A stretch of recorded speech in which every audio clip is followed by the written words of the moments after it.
একজন মানুষের কোনো ভুল কিছু পেয়েছেন, অবশ্যই আপনি সমালোচনা করবেন। আপনি একজন মুসলমান হিসেবে জানতে হবে কারোর ভুলের সমালোচনার মূলনীতি আছে না নেই। কোরআন এবং সুন্নাহর বাতানো যে প্রিন্সিপাল, সেটাকে লক্ষ্য করে, সেটাকে আমলে নিয়ে, সেটাকে ধরে ধরে যদি আপনি সমালোচনা না করেন, তাহলে আপনার এই সমালোচনা এটাই আপনাকে জাহান্নামে নেওয়ার কারণ হতে পারে। ভাইরা আমার, আপনি কাউকে রোস্ট করার নামে, কাউকে সমালোচনা করার নামে, হতে পারে কেউ ভুল করেছেন, কিন্তু সেটা করতে গিয়ে যদি তার অধিকার নষ্ট করেন, আপনি সীমা ছাড়িয়ে চলে যান, আপনি যদি ব্যঙ্গ বিদ্রুপ করে হারামের পর্যায়ে চলে যান, তাহলে সূরা হুজরাতের আয়াতের আলোকে আপনি কবিরা গুনাহে লিপ্ত হলেন। আমরা অনেকে আছি যে ব্যক্তিগত পর্যায়ে এই বিদ্রুপ করাটাকে আমরা কোনো বিষয় মনে করছি না। সোশ্যাল মিডিয়াতে অনেকগুলো ভিডিও ক্লিপ আছে, আপনাদের চোখে নিশ্চয়ই পড়েছে, আমার চোখে বহু পড়েছে, যে অনেক সময় দেখা যায় বিনোদনের নামে কাউকে খোঁচাখুচি করা, কাউকে অপমান করা, কাউকে হয়তো ধাক্কা দিয়ে পানিতে ফেলে দেয়া, কাউকে কষ্ট দেয়া, কাউকে হয়তো প্রতারিত করা, এটাকে আমরা এনজয় করি। অনেক ভিডিও ক্লিপে দেখা যায় এভাবে কাউকে কোনোভাবে অপমানিত করে, কাউকে কোনোভাবে ধোঁকা দিয়ে বোকা বানিয়ে আমরা এনজয় করি, আমরা হাসাহাসি করি। আমাদের রুচি নষ্ট হতে হতে আজ এই পর্যায়ে এসেছে যে এটা আমাদের এনজয়ের বিষয় হয়েছে, এটা আমাদের আনন্দের বিষয় হয়েছে। ভাইরা আমার, সূরা হুজরাতের এই আয়াত, অর্থাৎ 11 নম্বর আয়াত, এই আয়াত বলছে আমাদের জন্য কোন মুসলমানকে, কোন মানুষকে ব্যঙ্গ বিদ্রুপ করা হারাম। কোন মুসলমানকে ব্যঙ্গ বিদ্রুপ করা কি হারাম। অতএব আপনি রসিকতা করেও যদি কারোর সাথে ব্যঙ্গ বিদ্রুপ করেন এবং সেটা যদি তার মনে কষ্ট হওয়ার কারণ হয়, তিনি যদি সমাজের মানুষের কাছে হেয় প্রতিপন্ন হন, তাহলে ইসলামী শরিয়ার দৃষ্টিকোণ থেকে সারা বিশ্বের সমস্ত ওলামাদের ঐক্যমতে সেটা হারাম। আমরা চুরি করা হারাম জানি, আমরা ডাকাতি করা হারাম জানি, আমরা মাদক সেবন করা হারাম জানি, আমরা নামাজ ত্যাগ করা হারাম জানি। এই সমস্ত হারাম থেকে আমরা অনেকেই বেঁচে থাকি, কিন্তু আমি আমার মুসলমান ভাইয়ের চরিত্র হনন করছি, শুধুমাত্র সাধারণ জীবনযাত্রার ক্ষেত্রে করছি তা নয়, এমনকি ধর্মের নামে, ইসলাম প্রচারের নামে, দাওয়াতের নামে আমরা আমাদের প্রতিপক্ষ মুসলমান ভাইকে নিয়ে অনেক সময় ব্যঙ্গ বিদ্রুপ করি, হাসাহাসি করি, তাকে ছোট করি, তাচ্ছিল্য করি, হেয় করি, তার সম্মানহানি করি। আমরা জানি না আমাদের প্রিয় নবী সাল্লাল্লাহু আলাইহি ওয়াসাল্লাম এর একটা হাদিস আমাদের সামনে রয়েছে, সহিহ মুসলিমে বর্ণিত হয়েছে। নবী করিম সাল্লাল্লাহু আলাইহি ওয়াসাল্লামের এই হাদিস আজ সবচেয়ে অসহায় হাদিস। অসহায় হাদিস এই জন্য বললাম যে আজকের এই হাদিসের উপরে কেউ আমল করে না, এই হাদিসটাকে কেউ পাত্তা দেয় না, এই হাদিসকে কেউ গুরুত্ব দেয় না। অথচ এই হাদিস প্রত্যেক মুসলমানের বুকে বুকে ঝুলিয়ে রাখা দরকার। এই হাদিস আমাদের ঘরে ঘরে ঝুলানো দরকার। এই হাদিস আমাদের অফিসগুলোতে শোভা পাওয়া দরকার। এই হাদিস আমাদের জীবনে বাস্তবায়ন হওয়া দরকার। নবী করিম সাল্লাল্লাহু আলাইহি ওয়াসাল্লাম সেই হাদিস বর্ণনা করেছেন। আবু হুরায়রা রাদিয়াল্লাহু তাআলা আনহু তিনি বলেছেন, লা তাহাসাদু, লা তাহাসাদু, হে মুসলমানরা, তোমরা কেউ কাউকে কখনো হিংসা করবে না, কেউ কাউকে হিংসা করবে না। আমাদের মধ্যে হিংসা আছে না নাই? হিংসা আছে না নাই? আমরা একে অন্যকে হিংসা করি। একদল মুসলমান অন্য দল মুসলমানকে হিংসা করে, কেউ কারো ভালো দেখতে পারে না। ভাইরা আমার, আল্লাহ নবী বলেছেন, লা তাহাসাদু, তোমরা একে অন্যকে হিংসা করো না। ওয়ালা তানাজাসু, কেনা বেচা করতে গিয়ে কেউ কাউকে ধোঁকা দিও না, প্রতারণা করো না। ওয়ালা তাবাগাদু, তোমরা একে অন্যের সাথে শত্রুতা বিদ্বেষ পোষণ করবে না। ওয়ালা তাদাবারু, তোমাদের কেউ যেন কারোর পেছনে লেগে না থাকে, কাউকে অবজ্ঞা যেন না করে। ওয়ালা ইয়াবি আহাদুকুম আলা বাই'i আখিহি, এবং তোমাদের কেউ যেন আরেকজনের কেনাবেচার উপরে সেখানে ইন্টারফেয়ার করে, সে যেন সেখানে কোন প্রকার ক্ষতিগ্রস্ত কাউকে না করে। ওয়াকুনু ইবাদাল্লাহি ইখওয়ানা, হে মুসলমানরা, তোমরা আল্লাহর বান্দা, ভাই ভাই হয়ে থাকো। তোমাদের মধ্যে মত পার্থক্য থাকুক, দলগত মত পার্থক্য, অবস্থানগত মত পার্থক্য, থটগত মত পার্থক্য, মাযহাব মাসলাবগত মত পার্থক্য থাকুক, কিন্তু তোমরা আল্লাহর বান্দা, ভাই ভাই হয়ে থাকো। এক দলের মুসলমানকে আল্লাহ তাআলা ভাই ভাই হতে বলেন নাই, এক গ্রুপের মুসলমানকে আল্লাহ ভাই ভাই হতে বলেন নাই, এক বলয়ের মুসলমানকে আল্লাহ ভাই ভাই হতে বলেন নাই, নিজ দলের মুসলমানের সাথে আল্লাহ ভাই ভাই থাকতে বলেন নাই। আল্লাহ বলেছেন সকল মুসলমানদের সাথে ভাই ভাই হয়ে থাকার জন্য, ভ্রাতৃত্বের বন্ধনে থাকার জন্য। এজন্য আল্লাহ নবী সাল্লাল্লাহু আলাইহি ওয়াসাল্লাম সেই নির্দেশ করেছেন। আল্লাহ নবী সাল্লাল্লাহু আলাইহি ওয়াসাল্লাম আরো বলেছেন, আল মুসলিমু আখুল মুসলিম, মুসলমান মুসলমানের ভাই, লা ইয়াজলিমুহু, ওয়ালা ইয়াখযুলুহু, কোন মুসলমান কোন মুসলমানকে জুলুম করতে পারে না, তার আইল ঠেলতে পারে না, তার জমি দখল করতে পারে না, তার অধিকার নষ্ট করতে পারে না, তাকে কথা দিয়ে অত্যাচার করতে পারে না। ওয়ালা ইয়াখযুলুহু, তাকে অপমানিত করতে পারে না, লাঞ্ছিত করতে পারে না। ওয়ালা ইয়াকযিবুহু, তার সাথে মিথ্যা বলতে পারে না। ওয়ালা ইয়াহকিরুহু, তাকে তাচ্ছিল্য করতে পারে না। আত্তাকওয়া হাহুনা, আত্তাকওয়া হাহুনা, আত্তাকওয়া হাহুনা। নবীজি তিনবার নিজের বুকের দিকে তাকিয়ে দেখিয়েছেন, তাকওয়া এখানে, তাকওয়া এখানে, তাকওয়া এখানে। আমাদের অন্তরকে ভালো করতে হবে, সমস্ত মুসলমানদের জন্য উদার হতে হবে, কলিজাকে বড় করতে হবে, মনটাকে ব্রড করতে হবে, প্রশস্ত করতে হবে, অন্য মুসলমানকে ভাই মনে করতে হবে। কোন ভিন্ন মতের মুসলমানের সাথে শত্রুতা পোষণ করা যাবে না। ভাইরা আমার, অতএব এই হাদিসকে সামনে রেখে এই হাদিসের শেষ অংশে নবী সাল্লাল্লাহু আলাইহি ওয়াসাল্লাম বলেছেন, আল মুসলিমু কুল্লুল মুসলিমি আলাল মুসলিমি হারামুন দমুহু ওয়া মালুহু ওয়া ইরদুহু। এক মুসলমানের জন্য অন্য মুসলমানের তিনটি জিনিসকে আল্লাহ তাআলা হারাম করে দিয়েছেন। কোন মুসলমানের রক্ত এটা প্রবাহিত করা, কাউকে হত্যা করা যেরকম হারাম, কোন মুসলমানের সম্পদ অন্যায়ভাবে আপনি ভোগ করবেন, দখল করবেন, মেরে দিবেন, এটা হারাম। ঠিক একইভাবে কোন মুসলমানের সম্মান নষ্ট করবেন, ইজ্জত নষ্ট করবেন, সম্ভ্রম নষ্ট করবেন, অপমান করবেন, এটাকে আল্লাহ তাআলা হারাম করেছেন।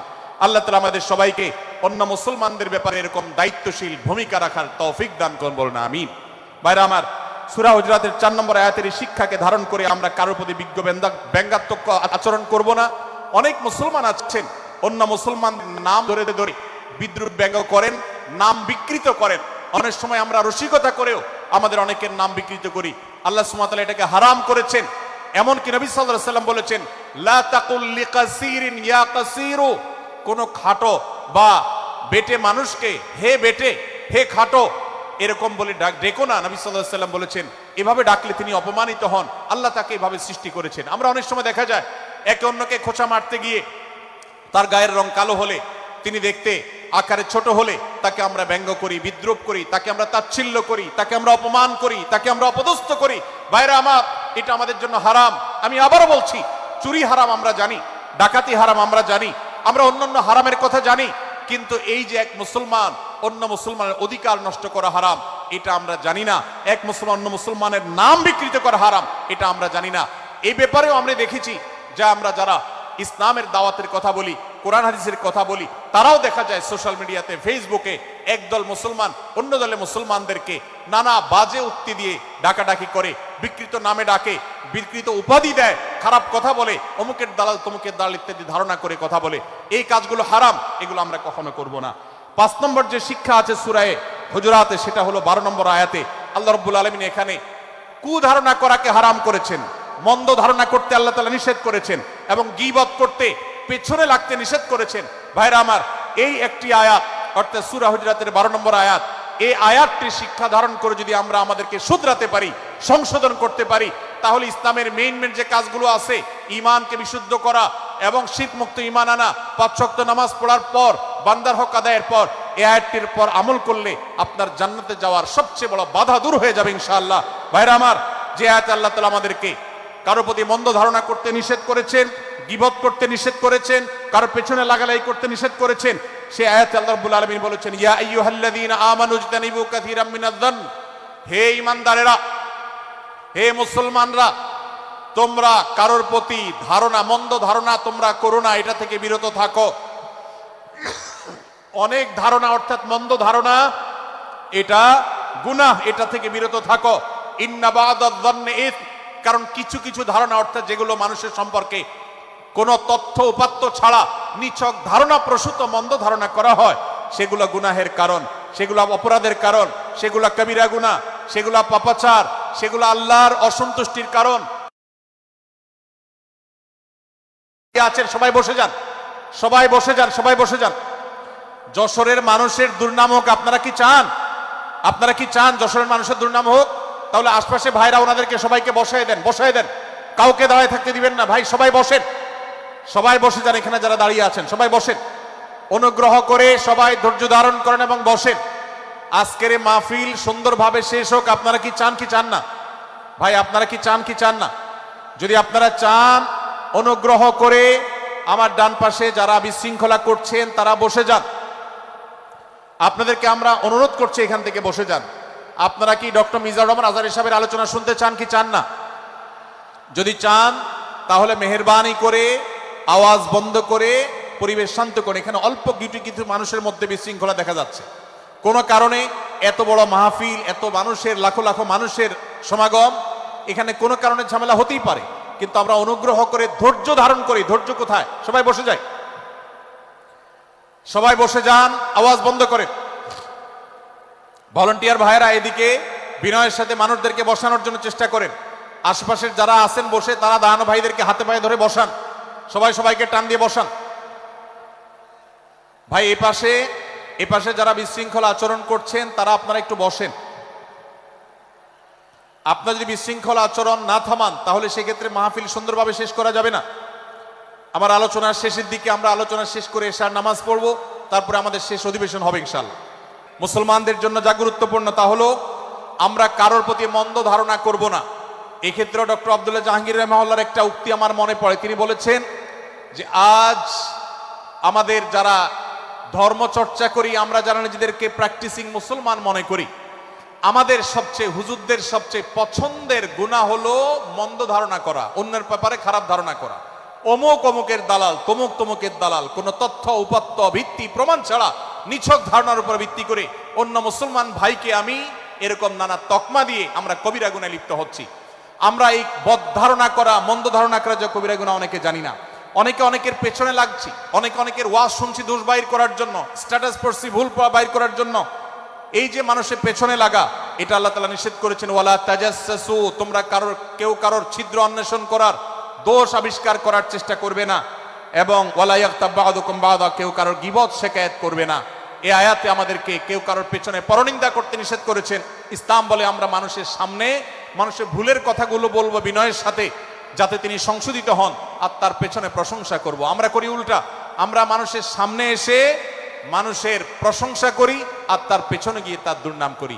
ইসলামকে যদি আমরা মানতাম সমাজটা সুন্দর হয়ে যেত। আমরা যদি সামনে কারোর দোষ বলতাম তাহলে তিনি সংশোধিত হতেন, আর পেছনে যদি গুণ বলতাম তাহলে তিনি ভালো সেখান থেকে শিক্ষা গ্রহণ করতেন। সূরা হুজরাতের 6 নম্বর শিক্ষা 13 নম্বর আয়াতে আল্লাহ তাআলা বলেছেন যে আমাদের সবার গোড়া কোত্থেকে এসেছে, আমাদের গর্বের কোনো বাহ্যিক কারণ নাই তাকওয়া ছাড়া। আল্লাহ বলেছেন, ইয়া আইয়ুহান নাস ইন্না খালাকনাকুম মিন যাকারিন ওয়া উনসা, হে মানুষ সকল, তোমাদেরকে আমি মানুষ, নারী এবং পুরুষ, আদম এবং হাওয়া থেকে সৃষ্টি করেছি। ওয়াজআলনাকুম শুউবান ওয়া ক্বাবাইলা লিতাআরাফু, বিভিন্ন গোত্রে তোমাদেরকে আমি বিভক্ত করেছি পরিচয়ের জানার জন্য শুধুমাত্র। আর আল্লাহ বলেছেন শেষে, ইন্নাল্লাহা আলিমুন খাবীর, তোমরা কি করো আল্লাহ জানে। অতএব আমাদের কারোর উপর কারো কোনো শ্রেষ্ঠত্ব নেই তাকওয়া ছাড়া। আল্লাহ বলেছেন, ইন্না আকরামাকুম ইনদাল্লাহি আতকাকুম, আমাদের মধ্যে সবচেয়ে মর্যাদাবান হবে তিনি যার মধ্যে তাকওয়া সবচেয়ে বেশি হবে। আমাদের কোনো বংশগত গৌরব, কোনো অঞ্চলগত গৌরব, অন্য কোনো গৌরব আমাদের থাকবে না, শুধু তাকওয়ার গৌরব আমাদের থাকতে পারে। সেটাও গর্ব, নিষিদ্ধ গর্ব বা অহংকারের মতো নয়, বরং সেটা আমাদের বিনয়ের জায়গা।